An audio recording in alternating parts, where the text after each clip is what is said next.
Hey, what's going on everybody? C-Spray here, coming at you with another in-package action figure review.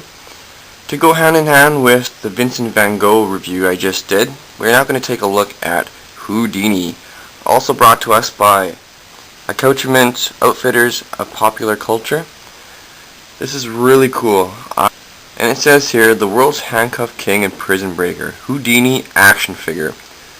This is actually pretty cool, because my uncle actually gave me a poster that he customized himself. That's what he does for a living. He travels all around the world and just gets these posters and whatnot, and he customizes them and sells them, and it's really cool. He has a little business of that.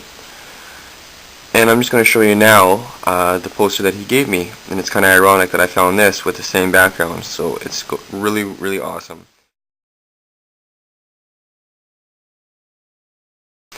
And as with the Van Gogh, I'm not going to open this one either, just for their obscure nature, I guess, because I really haven't seen these figures around ever, especially with their little accessories and whatnot, which makes them even that much more cool. So speaking of the figure and accessories, we do have Houdini here, and he's in chains, ankles and feet. Looks a lot like him.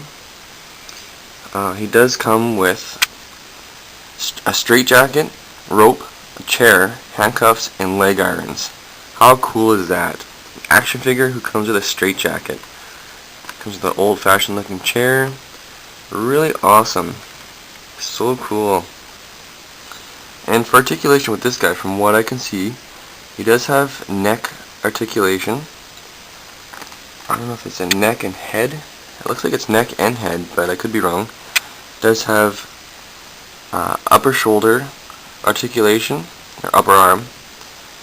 He does have elbow articulation, and I don't think he has wrist. Don't think he has waist. He does have, like the Van Gogh, upper leg and knee articulation. I'm not too sure if his feet turn back and forth or not, but yeah, very cool.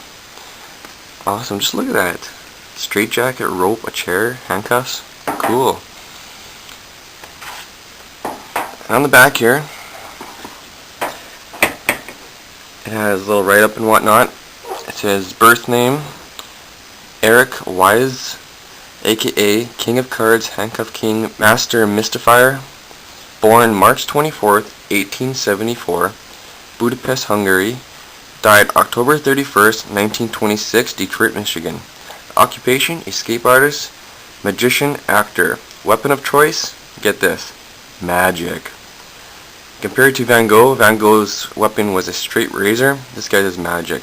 How cool is that? Interesting fact about Houdini. Houdini was the first big screen hero to defeat a robot villain.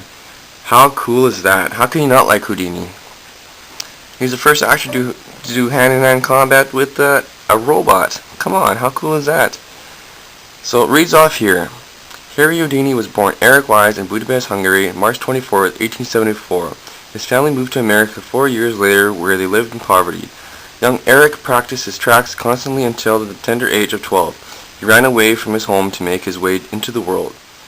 He worked as a street performer in medicine shows, but he also began developing the act where he would invite spectators to tie him up with ropes from which he would easily escape. His destiny was sealed as a performer. When he read the autobiography of magician Robert Houdini, in honor of the great master of the magical arts, Eric gave himself the stage name of Houdini. Houdini was an excellent magician, but the centerpiece of his act was always the escapes.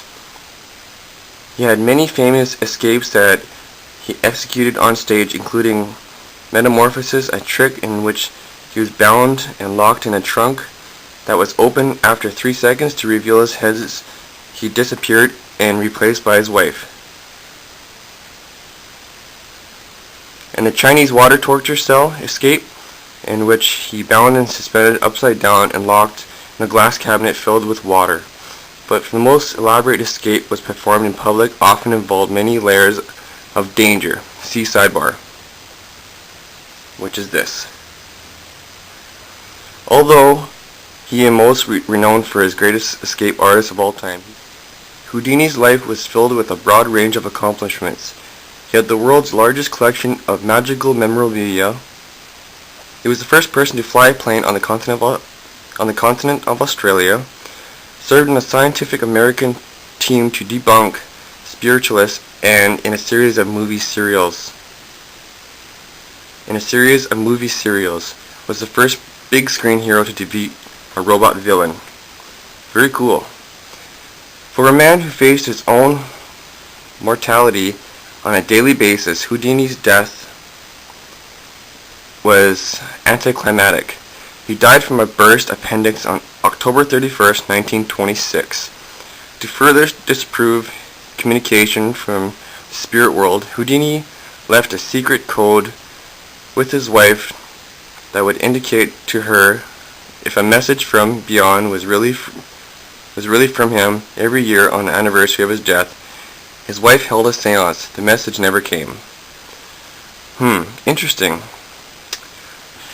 World's greatest escapologist. Houdini proved himself to be the world's greatest escapologist by successfully escaping from these and many other precarious predicaments. It says here, suspended upside down in a straitjacket high above a city street, handcuffed in padlocked crate and thrown into a river, bound and sealed inside a giant paper bag, escaped without tearing it, handcuffed inside a milk can filled with water and padlocked, locked himself in a bank vault, handcuffed in a locked canvas mail sack, locked inside a Siberian prison transport vehicle, handcuffed inside of a preserved giant squid, locked in an infamous Washington, D.C. jail cell, sealed inside a coffin buried in sand, handcuffed in the mouth of a cannon while the fuse was burning.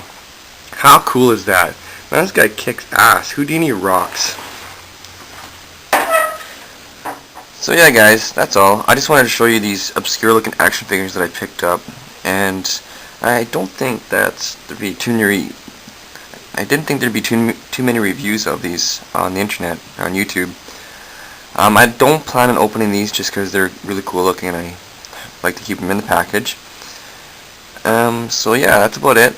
If you can find this, I highly recommend you pick it up if you're into this kind of stuff. And yeah, I'm just going to end it here. So this is Sea Spray coming at ya. Thanks for watching, and I'll catch you guys later. See ya.